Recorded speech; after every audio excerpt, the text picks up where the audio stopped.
It goes without saying, a unified Portsmouth makes for a stronger Portsmouth. A unified Portsmouth makes for a progressive Portsmouth. A unified Portsmouth makes for an environment where all are able, in spite of differences, political differences and otherwise, all are able to come together, to work together for the same cause. We've not seen that with this council, with these particular 4 council persons, 2 of which are up for re-election in November, and the other 2, God willing, will be recalled. We want a stronger Portsmouth. There are issues, there are ills, there are concerns, there are situations that need to be confronted, problems that need to have solutions, and the only way we can do that is by having a strong city council, working with the mayor who is duly elected here in the city of Portsmouth. And so as president of Martin Luther King Jr. Leadership Steering Committee, along with our members, we stand with this PAC, this committee, in its effort to recall the 2 said candidates. We endorse their efforts. We encourage every citizen of Portsmouth to place his or her signature upon the petition to recall Vice Mayor DeAndre Barnes and Councilman Mark Whitaker. And I believe that as a community working together, once we have accomplished this objective, that we can identify capable candidates who have a history of working for the common good of all, and elect such persons to serve and represent.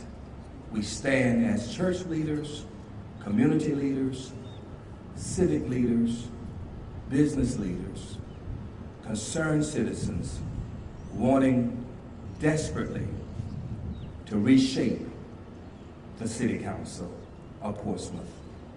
At this time, let us hear from Reverend Kevin Turner.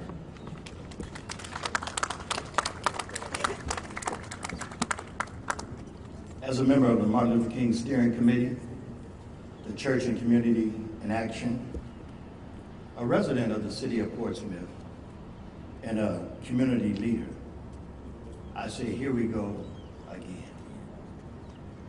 It's been only about a year and a half since we've been brought into the national limelight because of the city manager's position. At that time, I stated we needed the most capable, competent, and qualified decision makers on behalf of our city to make the ethical and prudent decisions that Portsmouth deserved. Such has not been displayed. We have compromised fairness for friendship and progress for peers, popularity, and petty politics. The residents of Portsmouth deserves more. The people of Portsmouth deserve responsible leadership. The people of Portsmouth deserve respectful leadership. The people of Portsmouth deserve ethical and accountable leadership. When there's a de facto coup on council that tries to undermine the integrity of respectful, responsible, and ethical leadership, something must be done. Recently, the tragic and questionable decision to dismiss the city manager without prior notification to the mayor, without previous dialogue with other members of council, without the opportunity and decency to be presented an improvement plan, shows disrespectful, irresponsible, and unethical leadership. And then to come back at the next meeting and present an unvetted candidate without mayoral input, without discussion with the full council, and without community dialogue, support, and knowledge. That's disrespectful. That's irresponsible. That's unethical leadership. When the community asked for an explanation, the preferred comment was no comment. When the people desired to express their concerns, they voted to deny public input. that mirrors disrespectful, irresponsible, and unethical leadership. They leave the people of Portsmouth with no other choice. The people of Portsmouth will not be silenced. The only choice they leave us is to speak the only language we understand, and that is the power of the vote. So in this coming November, and even before, with this effort with the citizens, concerned citizens of Portsmouth, this recall will go forth, and the people of Portsmouth will speak. The people of Portsmouth demands and will put in place respectful, responsible, and ethical leadership. Thank you.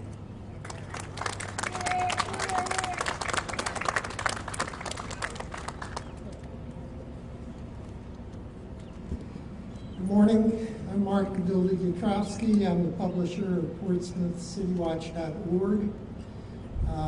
That is a website and a communication outlet that was founded in 2004 for the sake of giving citizens more opportunity to be heard in the political process.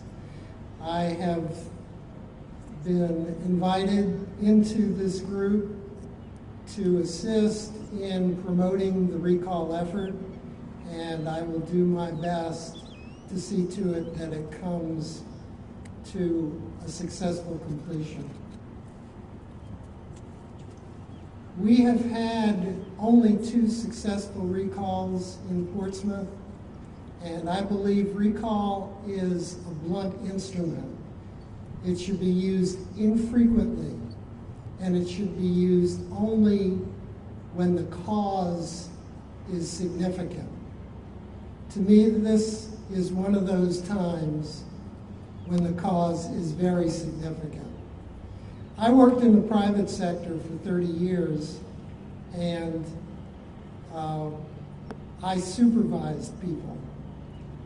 Nowhere in the HR department of my company did it say the appropriate way to thank somebody for doing a great job is to fire them.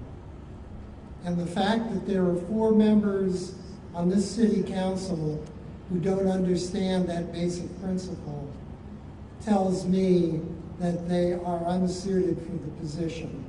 The fact that they would summarily fire the city council with no explanation to the people who put, I'm sorry, yes, thank you, city manager, with no explanation to the people who put them in their positions is not only irresponsible, it's incompetent.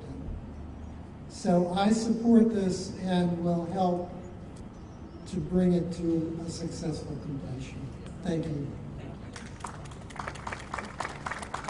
Okay, before we wrap this up, I did want to say, I mentioned that we have petitions here, and you can pick some up as volunteers to spread them out, or you can sign them. And the people you want to talk to are Elvira Johnson-Williams here. Okay, Marilyn Hill. They both are doing a great job of getting the petitions taken care of. And that's pretty much it. Ms. Danaher, a question for everyone.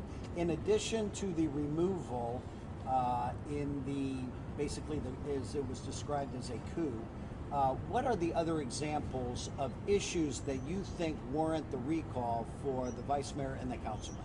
Well, at the moment, my own humble opinion is that the meetings have basically been taken over. As was said right up here, we did not elect that mayor. We elected Shannon Glover as our mayor, and he is the person who is supposed to be running meetings, and God knows he's trying. But the idea that there are people who are meeting, perhaps not in person, but to plan this kind of action in our meetings it's not only wrong, it's illegal. They are not supposed to get together and decide what the meetings are going to be about. That's not what is supposed to happen. The law is that any time more than 2 of them start doing things like that, they need to make it public, and they haven't been making it public. So we need to really, that's for me, that's one of the main reasons, is this idea of, as I called it, I don't know how many people are familiar with Chinese history, but I'm calling it the Gang of 4 because there is precedent for that. Are there any other people who'd like to weigh in on other reasons why they deserve to be recalled? Anyone else with other examples? We are all in agreement. The fact of the matter is, when people make a conscious decision to not work together, but work apart, it creates, if you will, disruption, instability, and it's a problem.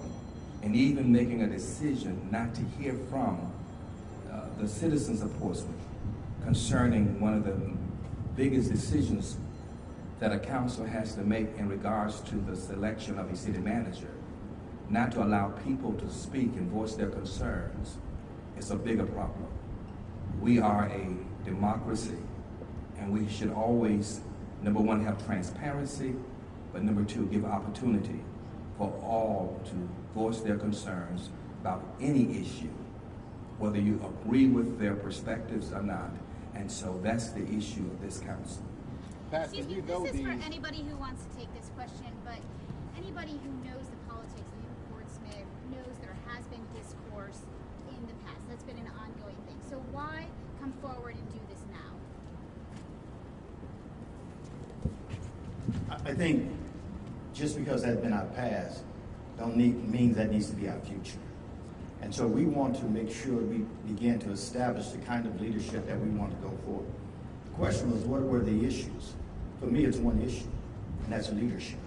Now, we can all disagree. We don't have to come to the same conclusion. But to be able to do it behind closed doors and not to invite other leaders who we elected shows that they're not leading. And so no matter what their personalities, whatever the other issues are, that has nothing to do with the decision that I have today. My decision is they have ceased to lead. And once they have ceased to lead, or rather lead in a toxic way, then there cease to be representatives for what the city of Portsmouth deserves. And so that's for the reason. And so yes, there have been party politics, and I hope one day as Portsmouth, as the residents, that we will demand more to the point that will not be our story. It may be our history past, but it won't be our history future. Pastor, have you had Let me add something to that as well, because I think that we saw it in the last city council meeting. We saw it also in the response of a few council persons as relates to the termination of city manager Angel Jones. And that is simply this: when people lose respect for leadership, it really, if you will, causes the government not to be able to function at a level of serving all the people.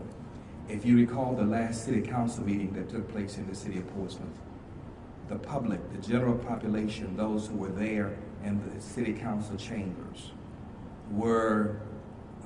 they were outraged, they were angry, and they were willing to go public with their anger, to the point that some of the council persons who wanted to share certain perspectives or opinions about things were not really allowed to finish saying what they had to say, because the order was no longer there, because the respect was no longer there.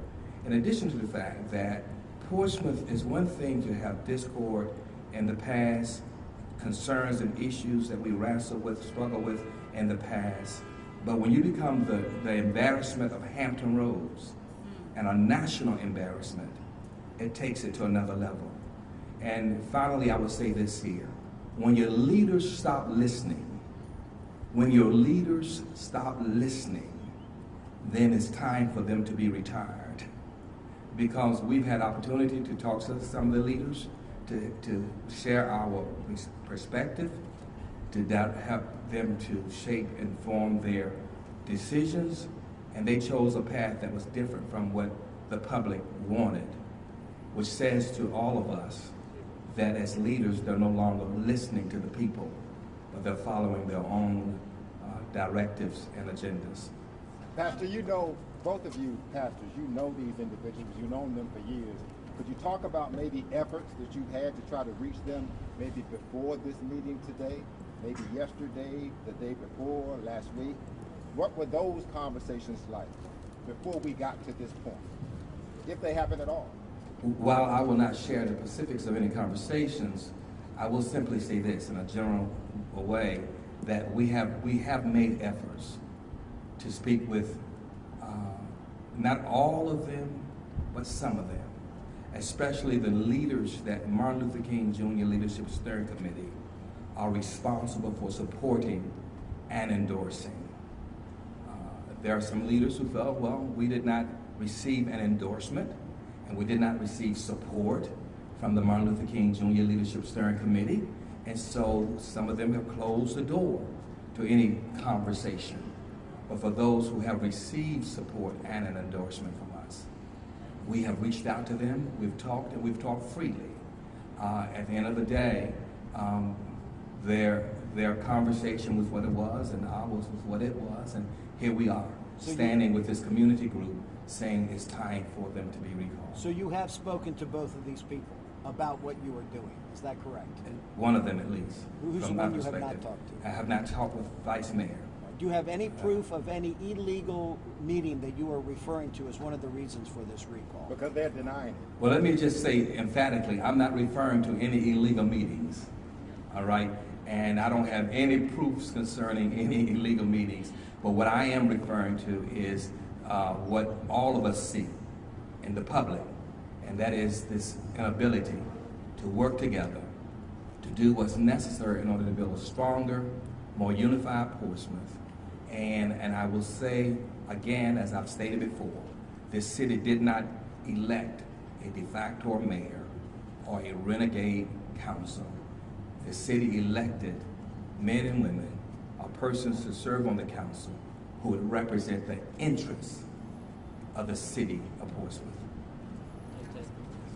I'd like to clarify something, Andy. If they met in person, the four of them, that is potentially an illegal meeting if it was not declared publicly. If they are working around that rule by using telephones and smoke signals, it's not necessarily illegal, but it is immoral, and it is just plain wrong because they were not hired, by the citizens to run the city that way. So please, do not get me jailed. Thank you very much. Can you hold up the petitions? I'm sorry, what? Get some video. Hold up the petitions so we can get some video. You guys. Just the next step is, are you going to door knock, or how are you going to get signatures? Okay. The petitions are, yeah. Okay, we are going to wrap this up right after this. It's windy, so I'm not sure this is going to work real well. But there are two petitions here. And actually, I published them online, so you can see them online. Go ahead. Step. You can just hold one of them up so that we can at least get some video. I've got one last question. Oh, hang on just a second. Go ahead. Can you? We'll get one after.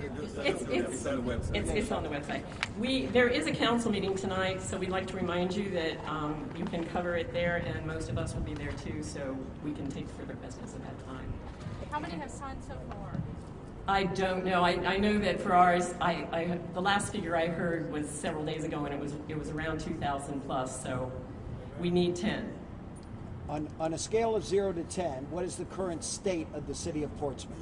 From 0 to 10. We're not a state. We're a locality. The state of the city. What is the state of the city? We really need to wrap this up. I'm sorry. I'm not going to give you a specific quote. It's confused. How's that? When you ask this, on a scale of 1 to 10, Portsmouth is who they are because of the people of Portsmouth. And we're not low because individuals may make low decisions or lead from a low perspective.